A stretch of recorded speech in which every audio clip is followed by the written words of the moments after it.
Good day to all, and welcome to the third annual and first ever virtual LeadHERs Summit hosted by Health Haven Hub, which is powered by Health Venture. Before we jump in, I'd like to remind you all of the agenda for today. The conference will open up. My name is Sharon Wally, and I am the program manager at Health Venture and your host for today's event. Before we jump in, I'd like to remind you of the agenda. The conference will open up between with a pre-recorded session between Donna, Lecky, and Asahi Pompey, who will be discussing investing in women and other underrepresented groups. Due to a last-minute scheduling conflict, the conversation has been pre-recorded and will be shared today. Following the chat, we have two workshops, one designed for entrepreneurs and the other designed for aspiring fund managers, presented by IDEO and Wilson Sonsini, respectively. Your ticket type will determine access to these sessions. The founder track is presented by IDEO's Aaron Hinkle and Dwayne Edwards. They will equip founders with the knowledge to further their startup development, growth, and sustainability. The sessions are the ROI of design and making the intangible tangible. Concurrently is the investor track presented by Wilson Sonsini, Amy Kaisa, and Kelly Chapman, which includes a moderated discussion led by Donna Lecky. The two-part session, titled Fundamentals of Fund Formation, seeks to equip professionals interested in venture capital with the requisite tools and knowledge to determine if and how they should raise a fund. If you have not gotten your ticket yet, please do send a direct message to Simona Zhao, including the email you're registered with, so that we can correct this for you. Today, the summit will close with the Fireside chat with Shannon Sarkin, CTO for the Center for Medicare and Medicaid Innovation Center. She will be discussing with Sri Muthu, co-founder of Health Venture, about the future of healthcare innovation, the progress to date, and the opportunity and the noise.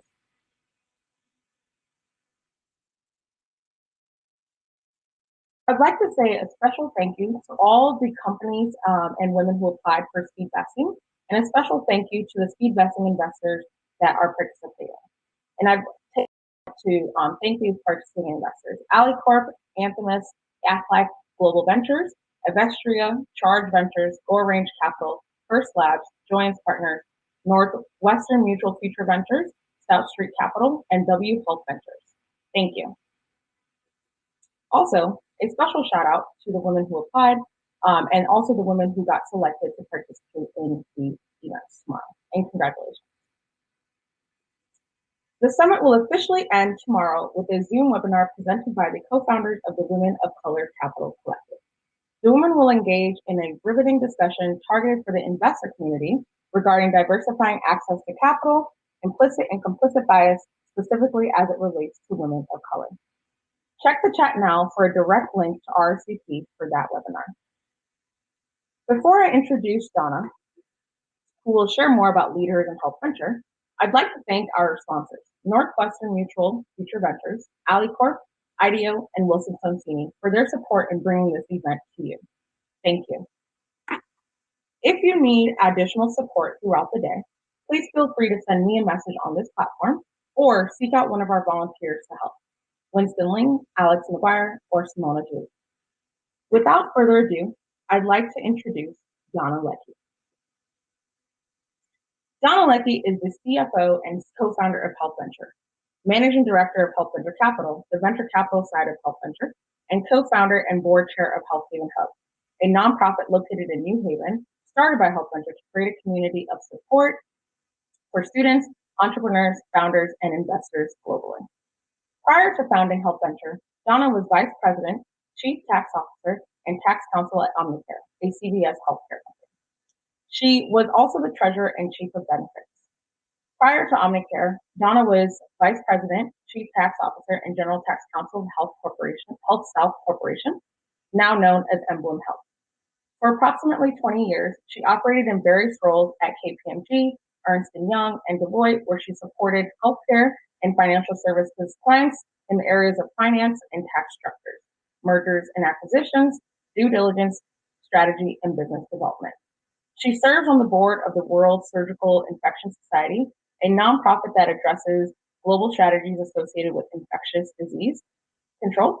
She also serves on the state and local tax advisory board of New York University School of Law, Junior Achievement, New Haven Promise Business Council, the Prosperity Foundation, and Silver Fern Healthcare. She is the 2018 recipient of the Quinnipiac Chamber of Commerce Women's Excellence in Business Award. She is also an associate fellow at Pearson College at Yale University.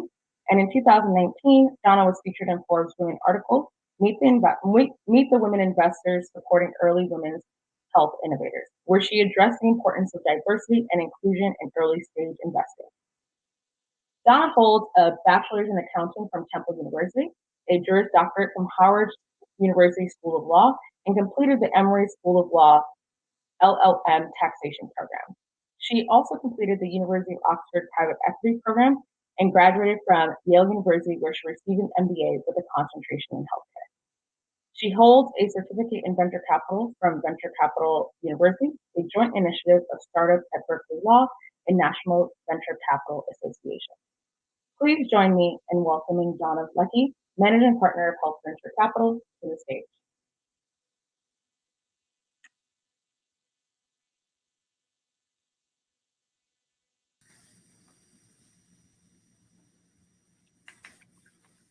Thank you, Sharon. I appreciate that introduction. I wasn't really sure who you were talking about there for a moment. Thank you for the introduction, Sharon, and good day, everyone. I would like to welcome and thank you for joining us for the third annual LeadHERs Summit, a Health Haven Hub event powered by Health Venture. Before we get started with the event, I would like to take the time to formally introduce our firm to those who may not be familiar. Health Venture was founded in 2015 by two classmates who met at the Yale School of Management MBA for Executives program in 2014. My partner, Sri Muthu, and I decided that we wanted to create a comprehensive and holistic firm that addressed the issue of failure rate amongst early and seed stage companies. So we landed on building a global foundry, venture capital, and consulting advisory firm. As an innovative center of excellence, we are dedicated to scale seed and early stage digital health tech startups. Between Sri and I, and sometimes I hate to admit this, but we have roughly 50 plus years of successful industry experience. I'm proud to say that one of our first interns in 2015 and first hire upon receiving her master's in public health from Yale, who many of you have all come to know, is Sharon Wale, largely responsible for the orchestration of this event. She's my right arm, and we have built a solid team together. Given our unique experience in building and scaling teams and products, we are poised to execute the design and development of digital technologies, operationalize and scale founder teams, their businesses, and their products. Our mission is to meaningfully impact healthcare by launching innovative digital solutions. Given COVID, as we all know, now more than ever, digital healthcare solutions are critical and the spectrum of digital health is vast. Since 2011, over $40 billion in venture capital dollars have been invested in digital health with an expectation of a 4x return over 10 years. The market should grow to $120 billion within the next 4 to 6 years. The verticals to Health Venture are comprehensive and holistic in that we design and develop, incubate and accelerate minimal viable digital healthcare apps and other health solutions via our Health Venture Labs. The lab provides a global network of workspaces for early and seed stage startups. Through Health Venture Advisory, our comprehensive organization that focuses on working with mid to large healthcare firms who seek to enhance and or create innovative environments. Through Health Haven Hub, which this event is sponsored as well, our not-for-profit, we create opportunities for founders in the form of founder boot camps, hackathons, pitch competitions, summits such as LeadHERs, entrepreneurship education, training and course curriculum such as with iHaven, which is a unique program tailored to support entrepreneurs who are underserved and underrepresented.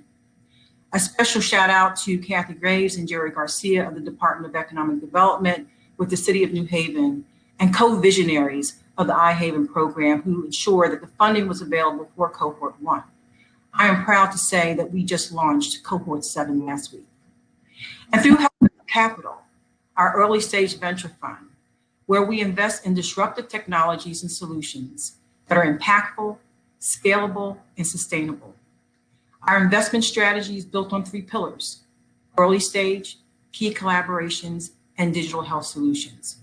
A focus which allows us to provide significant value to all of our portfolio companies and the companies that we advise.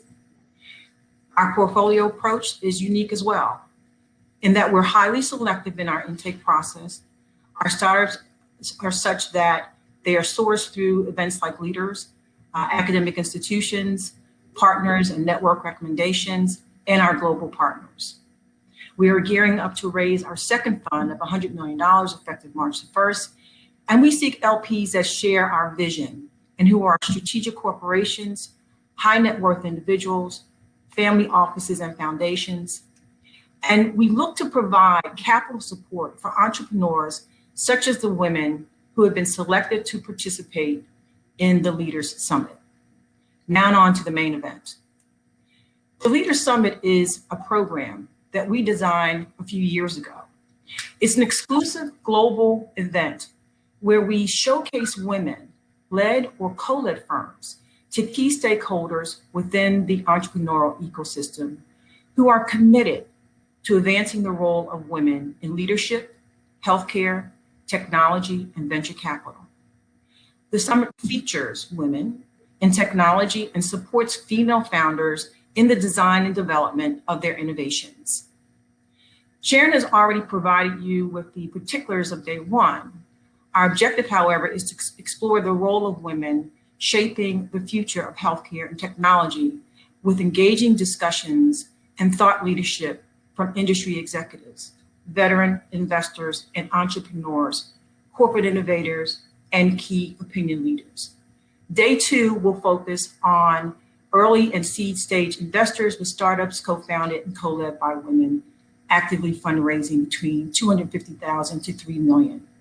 Over the course of the next 2 days, we anticipate enabling new investments and connections for 250 plus individuals. Before our discussion, let's start with some facts and some figures. Let's set the stage with these key facts. Sharon?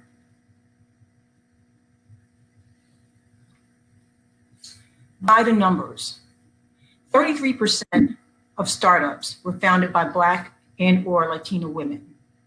2% of VC funding in San Francisco has gone to startups solely founded by women, 4.7% in New York City. 78 cents represents the amount female-led startups make on every dollar. Male-led startups make 31 cents. 50% of all women-owned businesses are led by women of color. Next slide. 130 billion represents in 2018 VCs invested in approximate 130 billion. By the end of 2019, the VC industry deployed 136 billion to US-based companies. In 2020, US-based companies raised nearly 130 billion, up 14% year over year from 2019. The sum total of nearly 400 billion in VC investment. On to the next slide. Let's discuss representation in the industry. 65% of VC firms have 0 female partners. 81% of the firms have no Black investors. Women make up 12% of decision makers with US-based VC firms, with more than 25 billion assets under management, and Black professionals account for only 2% of senior positions at VC firms. We're going to unpack more on representation, or the lack thereof, by ethnicity and gender, and related issues with respect to founders and asset managers during our session tomorrow, where the Women of Capital Color Collective will discuss ensuring equitable distribution of capital to women of color throughout the venture ecosystem. I highly encourage you all to attend, in particular, asset management firms and investors with whom intend to partner to make real change in the ecosystem with specific emphasis on women of color as asset managers. If you have not registered, one of the team members will put the link in the chat for your registration. I had the distinct pleasure of interviewing Asahi Pompey, who will provide her insights on investing in women and underrepresented groups.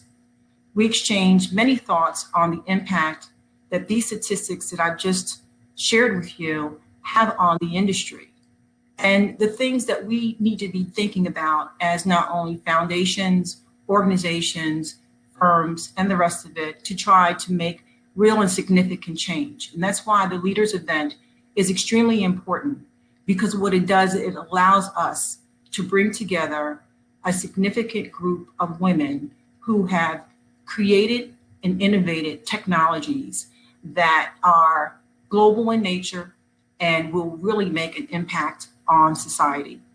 And so with that, let's now turn to our discussion with respect to the Leaders Summit first fireside chat with Asahi Pompey. Sharon?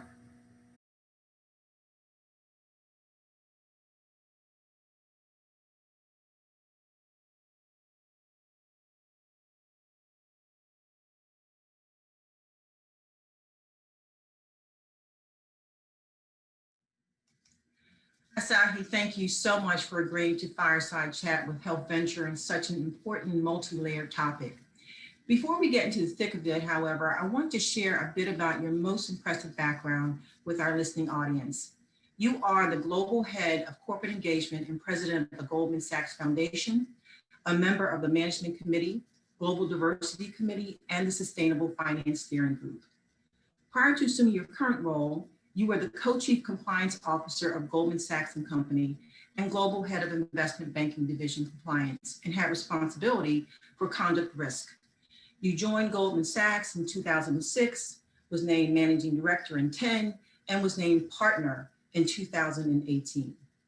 Prior to joining the firm, you were an associate at Cleary, Gottlieb, Steen, and Hamilton, where you worked in the New York and Frankfurt offices. You graduated Phi Beta Kappa from Swarthmore College and earned a JD from Columbia University, where you were a Harlan Fiske and an SKE scholar. Asahi, on behalf of Health Venture Capital, I'd like to warmly welcome you to the Leaders Summit, and I deeply appreciate you carving out time in what I know to be a very busy and challenging schedule. Donna, I want to thank you and Health Venture Capital for having me. It's terrific to be in conversation with you. Well, thank you. And so to set the stage, let's talk about the case for investing in women and underrepresented groups. Statistically speaking, 33% of startups were founded by women of color. 50% of all women-owned businesses are led by women of color. Female-led startups make 78 cents on every dollar compared to 31 cents by their male counterpart. Yet Black and Brown and entrepreneurs and fund managers are grossly underfunded. From your perspective, what is that attributable to? Look, I think there are a number of factors that it's attributable to. I think one is network. Diverse founders don't have the networks as non-diverse white founders, majority founders do. And the networks very often lead to greater funding for their companies. So I think that's a huge, huge part of it.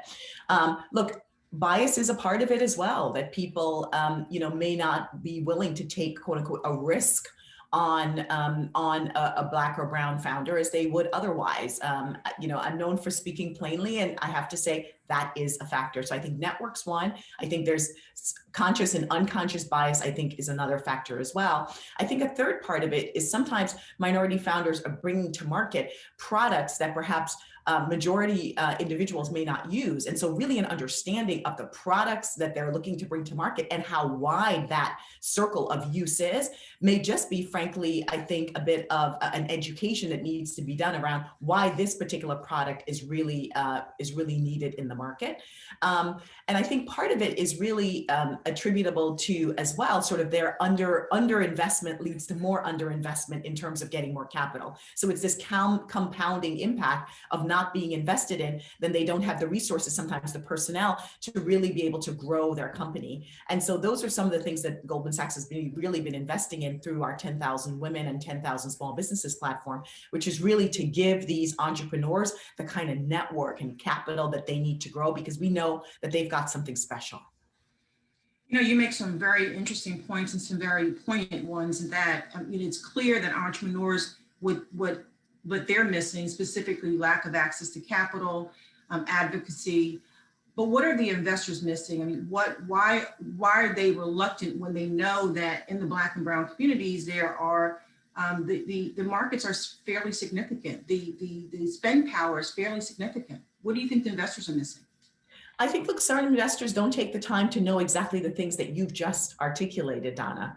And so what I think they're missing is a tremendous opportunity where people are like, there's a lot of capital out there. I'm trying to figure out where to invest it. I think part of what they're missing is the lack of education around that market. And so I think having more information around how large the market is, how many products they have, why that penetration could really be transformative in terms of their own investment potential, I think, and being open to it, right? Because someone, you could lead a horse to water, but you can't make him drink, right? So you want to make sure that on the investor side, people are being open to, give me a great opportunity, which generally, if I talk to investors, that's what they'll say. They'll be like, you bring me a great opportunity and make the case for me. That's what I'm looking for. That's what my day job is. That's what I'm about. And we say, look, we've got great opportunities. Let's bring them to you and let's see how, whether you're able to, sort of really dig in and understand why this particular individual market is really worth betting on. And we're seeing that more and more, but it's slow going. Slow going, yeah. Your CEO has boldly stated that Goldman Sachs will not take a company public without diversity on its board. Why has Goldman Sachs made such concerted efforts in the commitment to increase representation within its clientele? What was the impetus? It is a clear business case for why this is important. David Solomon at Davos a couple of years ago, when he went out with that particular statement, it sort of hit the press. I remember I was sitting at my desk and the TV's on all the time, and there he was, and the statement was on all the time. But if you look at the data, it's sort of, surprising companies hadn't come there before, namely companies with diverse boards perform better. Right? They perform better in terms of their P&L. They perform better in terms of getting greater market share. They perform better overall. And so when you think about that, you'd sort of say, well, if I'm looking to make the best investment, I want to make sure I've got the best team in place. Then this should be one of the factors that you're looking at. How diverse is the board of the company? And so we saw, as we dug into it, that the facts were there to support that these were actually going to be better investments if the boards were more diverse. And we thought, look, certain things in the world, happen on their own. And other things you have to really push to make that progress. And Goldman Sachs is committed to racial equity. It's committed to gender equity. And we knew that we had to go out with something bold as it related to that. And David Solomon, if anything, is very much committed to, if you make the case to him why it's important, he'll say, let's do it. And so we did that. And he made that statement. We've committed to doing it. And we're going to, in the middle of this year, not IPO a company that doesn't have at least 2 diverse board members, of which 1 must be a woman. So that is, that's the progression, along that from the original statement of 1 to now 2 and 1 being a woman. It's interesting because, I was thinking about how that statement impacted the business community overall. I was wondering whether or not it was viewed as philanthropy, or it's just the right thing to do, or is it essential? Help us unpack that a little bit more. It was interesting because there was a variety of reactions, not that it was philanthropy, because the way that I think David and others, really described the thought process around it, it's sort of, as I just articulated, really hardcore in terms of let's look at the numbers around how companies with diverse boards do and how those companies fare over time. And so I think people were surprised for sure. There was some discussion around whether, should a corporation be doing this? Other people were concerned about, how much business potentially the firm would lose as a result of it. And, none of those things have come to fruition. Companies, clients have come to us and said, we want to have greater diversity on our board. Would you be able to partner with us? Would you be able to help us? Which is fantastic, because that's what we're about. The business principles of the firm, clients' interests come first. And so we've actually launched an effort called internally the Spotlight effort, Donna. And that effort is around really being a hub for amazing, diverse potential board members. Maybe they've never been on the board of a public company before. Could we give them greater education, greater tools? Maybe they've never come to the attention of a board before. And we'd say, look, there's this fantastic person, think about it. And so we've now become sort of an incubator, a hub, if you will, for a new generation of diverse board members. And we've placed a number of them, over a dozen of them on boards already through the program. So that's been, I don't think we anticipated that when we went out with the policy. And it's always great. I love the job that I get to do working at the firm, because you learn and you grow as part of it, and certain things are unexpected. And you say, well, if people are coming and asking us, why don't we figure out ways, and we've got a pipeline of terrific women, why don't we, build upon that? And that's what we've done. And there's a group now of individuals that are dedicated to working on exactly this. Wow, that's amazing. In the last decade, Goldman has launched signature programs specifically targeting women, entrepreneurs, and small, diverse business owners.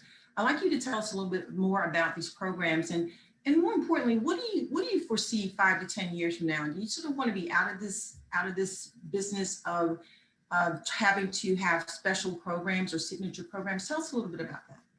That's an interesting question, Donna. So I think about it a couple of ways. So we launched 10,000 small businesses, as you correctly noted, our signature program, and 10,000 women. And just so very briefly at a high level, 10,000 small businesses, think of it as sort of Wall Street meets Main Street. So it's a mini MBA, free of charge, to small business owners across the country.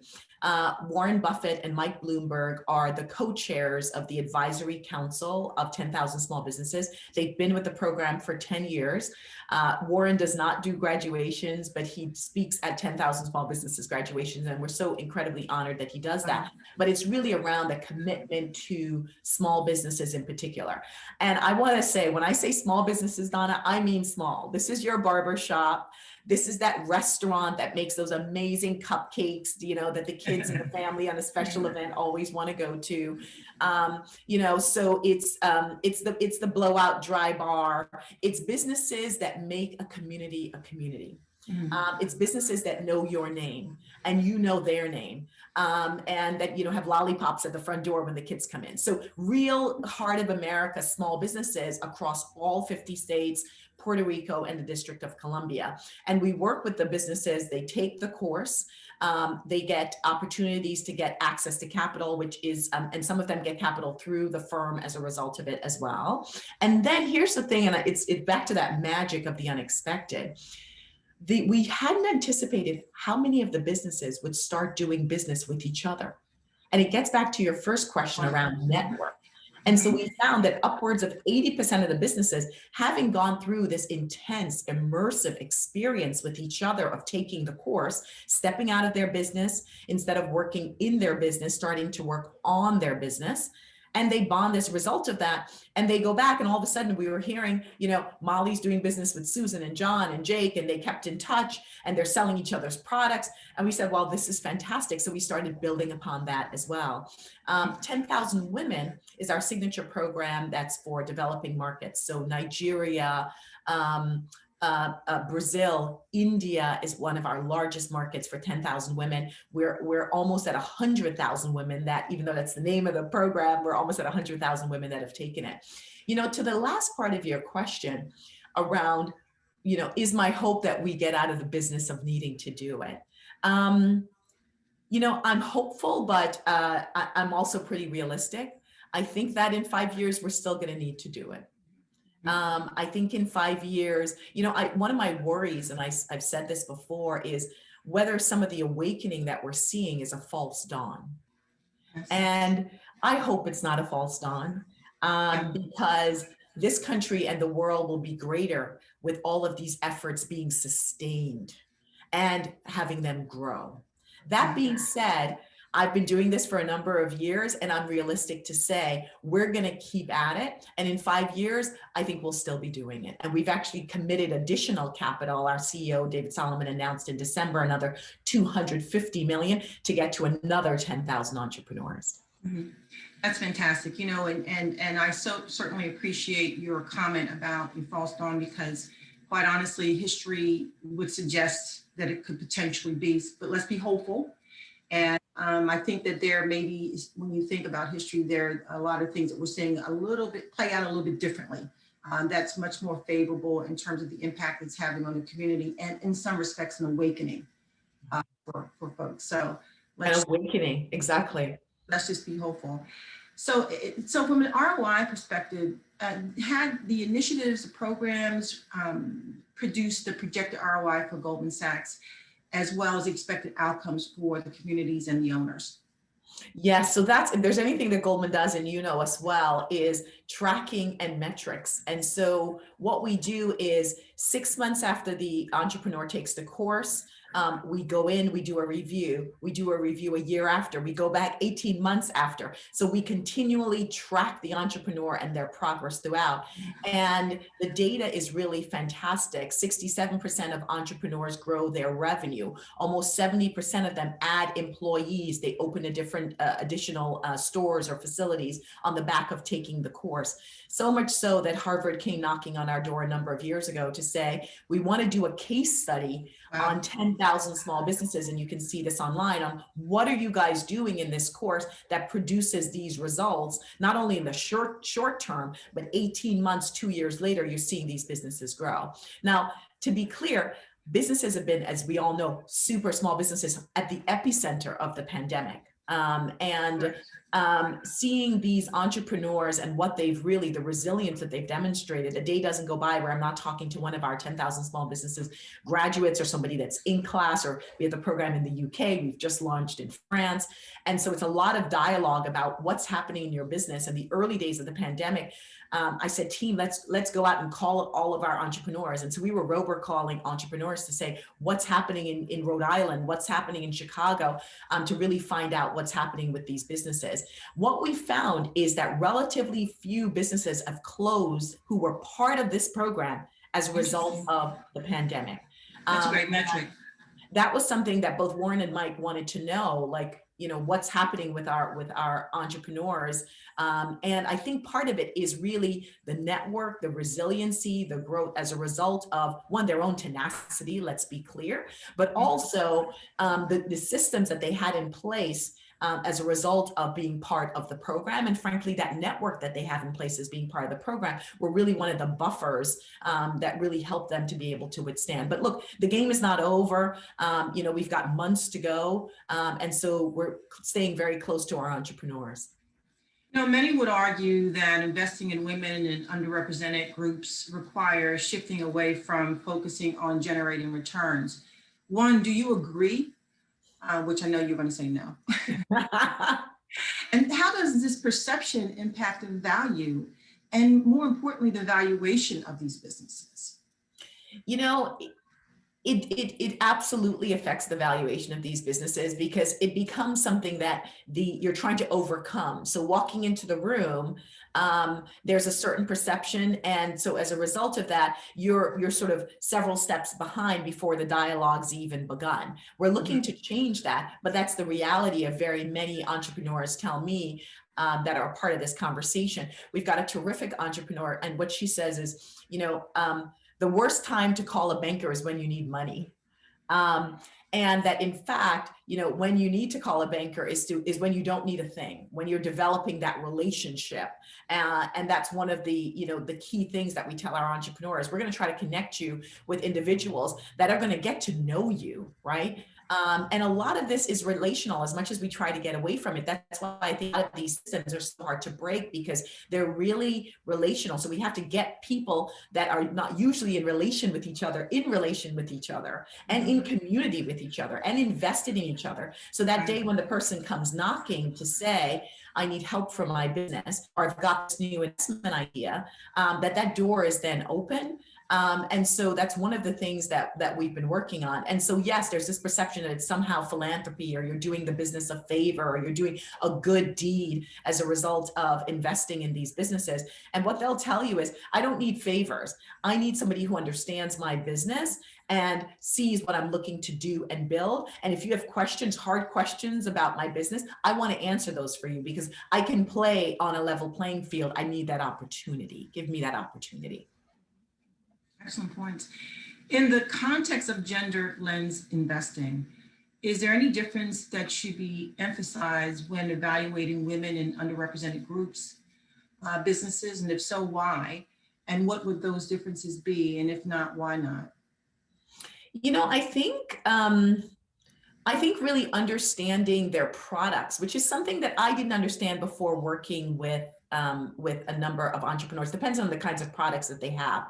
But, you know, I was dealing with an entrepreneur that had a product that was for Black women, Black hair. And she said part of it was just really explaining, you know, why it is this particular product was going to be helpful. And so I think there can be differences unequivocally. And I think one of it is potentially a knowledge gap around the market and the product that I think investors may need to get their heads around. And that goes back to then having diverse teams, because if you have that diverse team, you know, you're going to have individuals, they're going to be like, okay, I totally get this. Here's what you need to know, right? And so it all is this, to me, it is a wonderful virtuous opportunity. You have a diverse team, you have different voices at the table, opportunities that come in, you can recognize the value of those opportunities more. Like, it's almost like open the door to you, as you said before, Donna, and I loved it, you know, have the awakening, because there's opportunity on the other side of that. Right. Oftentimes businesses owned by women and the underrepresented groups are over-mentored and undercapitalized, which is a terrible combination. And even though a focus of this summit, specifically our speed vesting event scheduled for tomorrow, is intended to create access to capital for founders. At Health Venture, we believe that shifting the control of capital is the ultimate goal to address this misallocation. Would you agree? And is this what you were seeing in your work and in the data? Yes, I would agree, Donna. And I would say a couple of things on the back of what you've just said. You know, it's one thing to mentor someone. It's another thing to sponsor them and advocate for them. Absolutely. And put your money where your mouth is. And so very often, you know, you ask individuals, they're happy to, you know, give advice, but not open their you know, virtual Rolodex or Instagram or whatever it is that they're using, and they're not willing to do that. And so as we enter into dialogue, we say, look, you know, this is not, yes, mentoring is important. It should continue. It's inspirational. It's helpful. It's all of that. But these businesses need capital. I'll give you one finding from our study. We did a study of all of our business owners that had participated in 10,000 small businesses. And we looked just to figure out whether there were any differences along sort of Black business owners and white business owners. And what we found, and across gender as well. And what we found is that Black women business owners were the most educated of the entire group, right? Over 80% of them, of small business owners in our program, had at least a bachelor's degree. And some of them had advanced degrees of Black women who had started these businesses. However, they were returning 47 cents on the dollar for their majority white-owned businesses. And we were like, well, what's going on in this equation?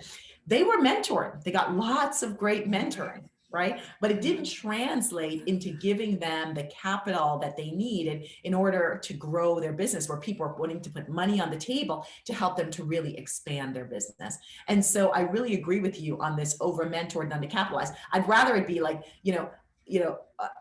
lots of mentoring and give me a lot of capital as well, you know, to grow my business. So I don't want to poo-poo mentoring at all. I just want some capital for these business owners. That's funny, but it's so on point. I mean, that would be the optimal position to be in. What strategies has Goldman Sachs employed to affect the change necessary to advance founders? Specifically, what, if any, strategy does Goldman Sachs have for supporting more underrepresented fund managers? Yes, so we launched a program called Launch with Goldman Sachs. Initially, it's a $500 million investment to invest in managers as well as founders that are women. That was then expanded with a Black and Latinx cohort to really expand that across racial and ethnic lines as well. And so far we've invested over, I think it's 400. The team will have to correct me if I'm wrong. 400 million of that amount has already been invested, and so we're looking to really continue that. But we're putting our money where our mouth is. There's not much. We're talking it up. We're doing it in terms of not IPOing a company. We're doing it in terms of launch. We're doing it in terms of 10,000 women. We're doing it in terms of 10,000 small businesses. We've launched a fund for racial equity. So what you're seeing is a real commitment across the commercial aspects of our business, not just the philanthropic aspects of our business, to really move the needle on this. And we're excited about it. You've got, behind me is a whole army of people who are excited and committed to this and working even harder to make it happen. And we've got the sponsorship and leadership from the very top of the organization and David Solomon in helping to get that done. That's awesome. You talked earlier about the impact based on COVID on businesses in general. And you mentioned the programs that you're responsible for in terms of the small businesses and founding startups. Can you give us some feedback around how the pandemic has had an impact or maybe notable impact on female entrepreneurs as compared to maybe their male counterparts? Have you seen any distinction? Is the data telling you that there's any differential between the two? Is there a disproportionate impact or no impact at all? Can you give us some sense around that? Sure. I mean, as I like to say, women are disproportionately the essential workers. So they're, essential at their day job, whether they're on the front lines or whether it's running their business. They're essential in the home with homeschooling and doing all the classes on Zoom. And they're essentially exhausted, is what they tell me, right? So it's this trifecta in the ways that they've been impacted as a result of the pandemic. Look, what I've seen is this. Some businesses that are women-led, in particular, some have had to close. I don't know if more have had to close than male-led businesses, but I certainly have examples of female-led businesses that have had to close. People have pivoted their strategy for the most part, though, because when I talk to entrepreneurs, what they tell me is, I don't want to close. I've put my heart and my soul into doing this. And so what they've done is they've really pivoted their strategy. So what's interesting, I'll give you one example of one that used to do huge corporate events and weddings. And she's doing now micro weddings. And so, she'll do she'll come to your backyard. She'll come to the public space where, weddings are happening or other events or people are doing birthday parties, the kinds of events that she had never previously done before, and really sort of bringing it there. So we've seen a lot of pivoting. If there's a major story, we've seen that the story is the pivot. And really adapting your business to the circumstance. And that's one terrific example of the kind of events. And here's the thing, Donna, she said, I'm not going back. When the pandemic's over, the relationships that I now have in these smaller events that I've been able to build, who've then, passed my name on to any number of other individuals, has been fantastic. And so that's been, I think, one of the key things. Goldman Sachs has also launched, and I have to mention this, a advocacy platform. It's called 10,000 Small Business Voices. And it gets to this exact point that you raised, Donna, which is around what are the needs of these entrepreneurs? What are we hearing in terms of their lived experience? And we conduct surveys of them roughly every 6 to 8 to 12 weeks to figure out, to really be on the pulse of what's happening with their business. David Solomon was in Washington, D.C. On January 5th, just the day before the insurrection. And you'll see, it was a lot of press around all of the 10,000 signs that we put across the Capitol. And these were signs of requests that we were hearing from business owners in terms of what their needs are. So the signs that said things like, obviously they need more capital, they need a liability shield because they're worried about, liability as a result of COVID. They need, greater protections around the safety of themselves and their workers. So there was a whole sort of slew of signs, 10,000 of them across the Capitol, where we're giving them a platform to really be advocates on their own behalf with lawmakers and others. We had a forum with Senator Schumer that I did with a number of business owners. And so that's another way more directly to say, here's what's happening. We want you legislators to hear it directly, because the private sector can only do so much. We need to work with the public sector, with policymakers to really move the needle. You know, so one of the things that I think is really amazing, and I love the data capture, because the data capture is indisputable. Yes. I mean, facts are what they are. And it's your team is doing clearly quite a bit in that area. And I think that should be the model for other corporations, so they can really see what's happening out here. I mean, these businesses need support. And when you see that what the numbers reflect, again, it's just indisputable. So I think that's fantastic that you guys are really capturing the heart and soul of what's really happening here. If I may dive a little bit more into your background, how has your experience as a woman, a person of color, an immigrant from Guyana, shaped your perspective and how you approach the work of the foundation and what the Office of Corporate Citizenship has set out to do? You know, Donna, I have to tell you a funny story. Sometimes when I'm at a function or something, people are like, did you always want to, be the president of a foundation or do work in philanthropy or corporate engagement more broadly, my other hat? And what I don't say, but I'll say it to you and your entire audience, is I never thought about working in philanthropy. I never thought I could even afford to work in philanthropy. I always thought of philanthropy and working for a foundation as something that you had to be sort of wealthier to be able to do.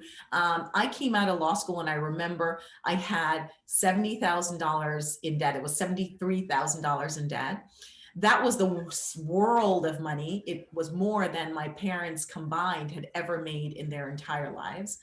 And I was staring down the barrel of that number, and working in corporate engagement or philanthropy was the furthest thing from my mind. I was thinking I needed to get a job. I need to get a job that paid me as much as humanly possible, because how in heaven's name was I ever going to be able to pay off $73,000 if my parents, working a lifetime and sometimes working 2 jobs, were never able to make that much money in their lives on an annual basis. And so and the other part of it is I've been on the receiving end of so much philanthropy. And so to be able to sit in this seat and to know the transformative power of philanthropy, I feel like I do the job differently as a result of having that experience. I went to Swarthmore College on scholarship, and I know people sometimes would look at my resume in the early days and they saw that I graduated undergrad in 3 years, and they'd be like, "Oh, that's really fantastic, Asahi." Like, Had you?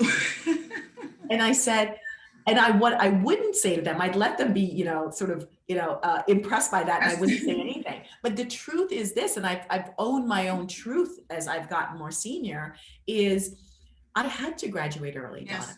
Donna. Yeah. My scholarship was running out. Yeah.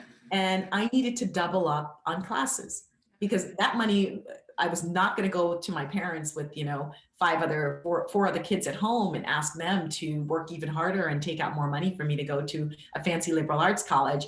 And so there was no way I was going to do that. And so I doubled up on classes. And frankly, I would love to have stayed a 4th year. And it was hard.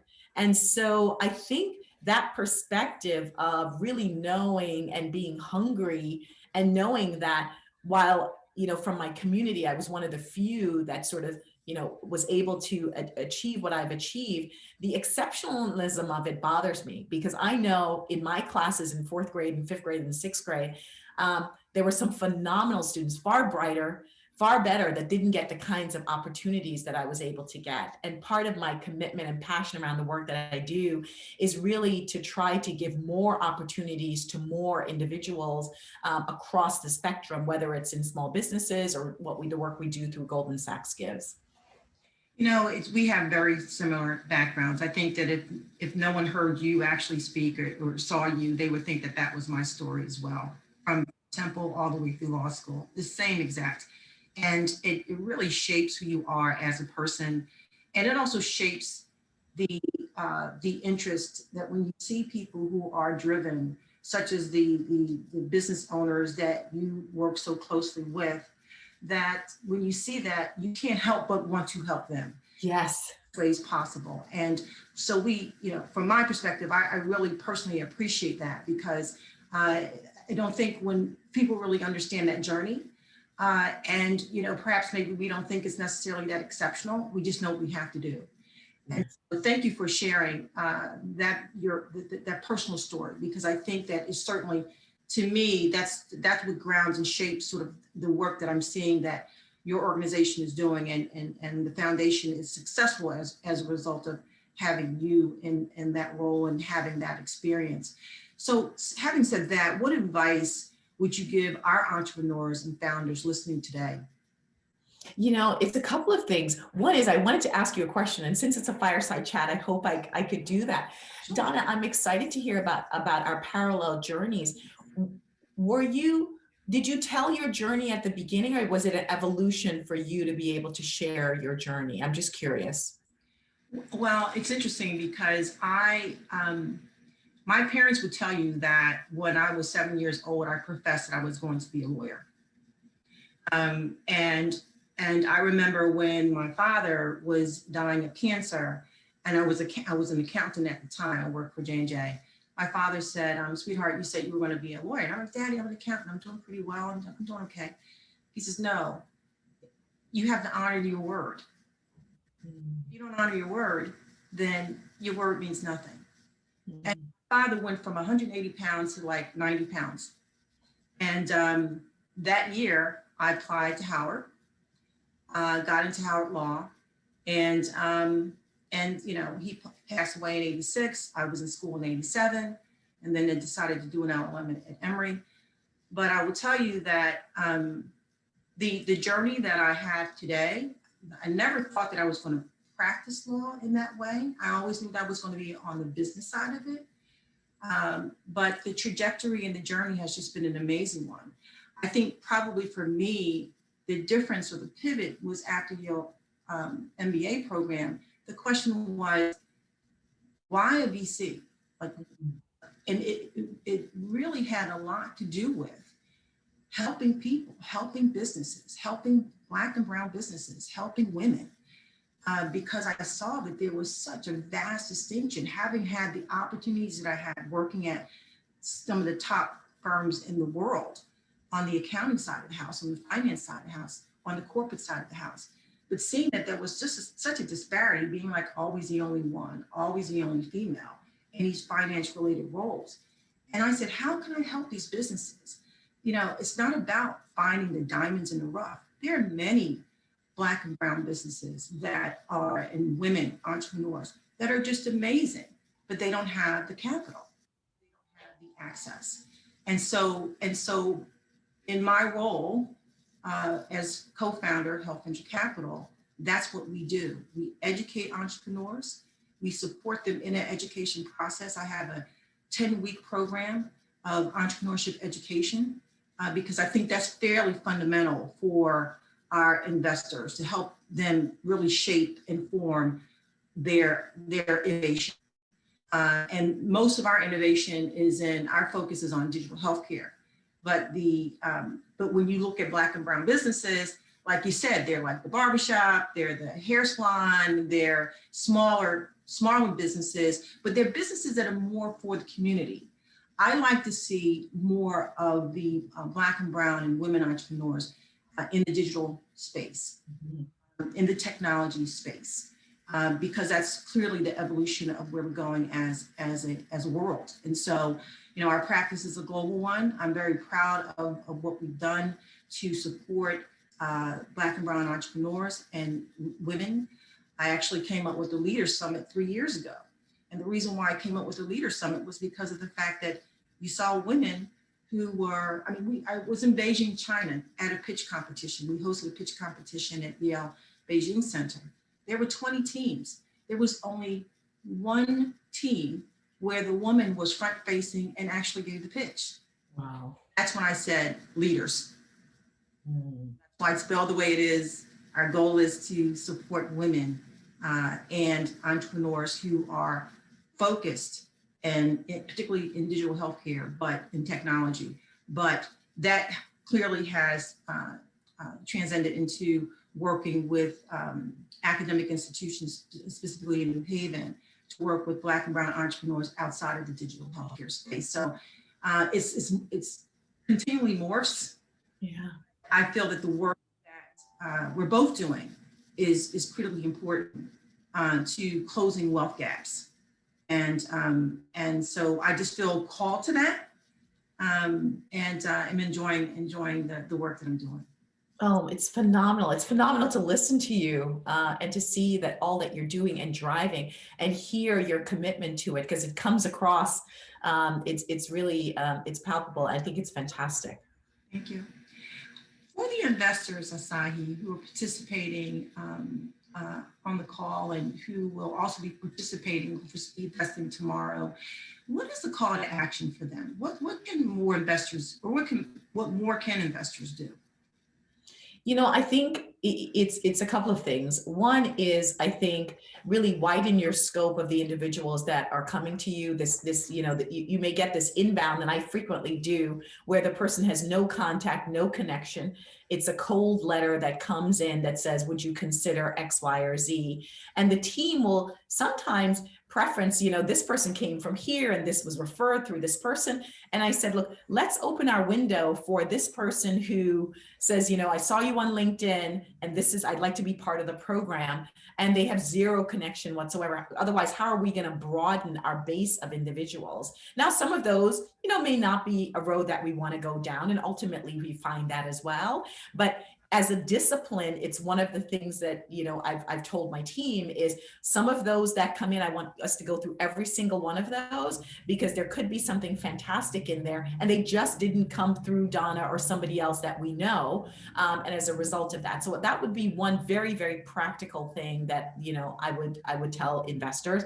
I think get educated, as I've described, get more educated about diverse markets. I think that would be our entrepreneurs speaking, you know, for them. That's something that they've, you know, underscored with me any number of times. I think the third thing is people can sometimes pull back when they're bumpy, you know, things get a little bit bumpy. And a number of entrepreneurs have said, stay the course with me. And I know that it may be difficult at some times, but it would be that way in other businesses. But they kind of worry that the initial enthusiasm then wanes as somehow it gets a little bit bumpy across the road, and sort of staying with them through the length of through the length of it, even when it gets bumpy, and not, you know, sort of abandoning them, if you will, has been another thing that investors, businesses have said. So I wanted to convey their messages.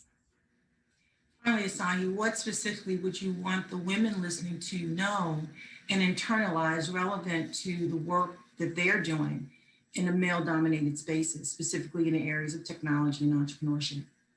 You know, as I always say, walk in your power. You know, I try on a daily basis to walk in my power. I feel like, you know, instead of seeing my gender or my race as something that I have to work against, that's not the way that I enter the world.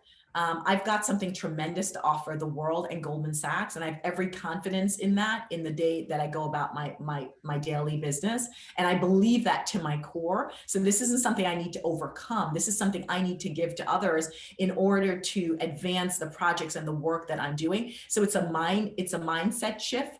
I remember growing up, you know, and you probably heard the same thing from your parents as well, which is you've got to work harder, you've got to do more, and everything else. Look, I have worked harder. I don't know if I have. I believe I've worked hard. I don't know if I've worked harder. But as well, I'm sort of leaving that behind in the sense of saying, I've done the work. Now it's about really sort of, you know, with courage and fearlessly and unapologetically entering these spaces and making my voice known, not watering down the journey, contributing. And by the way, you find you get a tremendous reaction on the other side. I'm not pusillanimous. I'm not asking permission to be at the table. I've got something to offer. And people know that, whether you're entering with that sense of self or not, because in certain subtle ways you're conveying it. Again, Asahi, thank you for sharing your invaluable insights. We appreciate you, the incredible work that you're doing, and the impact that you and Goldman Sachs is making in the underrepresented entrepreneurship community. The call to action is to get more investors on boards and not only supporting entrepreneurs, but investing in underrepresented fund managers as well. Through your efforts and contributions, we're making significant strides toward closing the wealth gaps. Walk in your power. I love it. Asahi Pompey, Global Head of Corporate Engagement and President of the Goldman Sachs Foundation. Thank you, Asahi. Donna, I thank you. Thank you so much. A powerful, powerful discussion. And sort of the takeaway for me, and I hope for you that there were many, but certainly the takeaway with respect to walking your power, I think words that we all should live by. I trust that you've enjoyed our fireside chat with Asahi Pompey and hope that you will join us for Leaders Summit 2022 as a sponsor, partner, investor, or founder. Back to you, Sharon.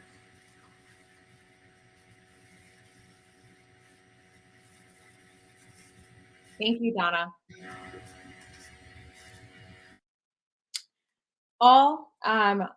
We will now take about a 30-minute break.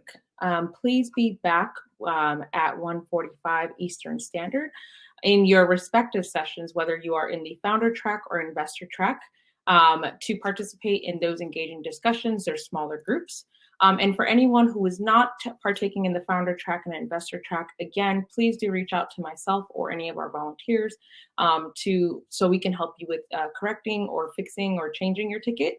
And otherwise, we will see you back here on the main stage at 4 o'clock Eastern Standard this afternoon with Shannon Sarton of CMS and Sri Muthu of Health Venture. Bye-bye.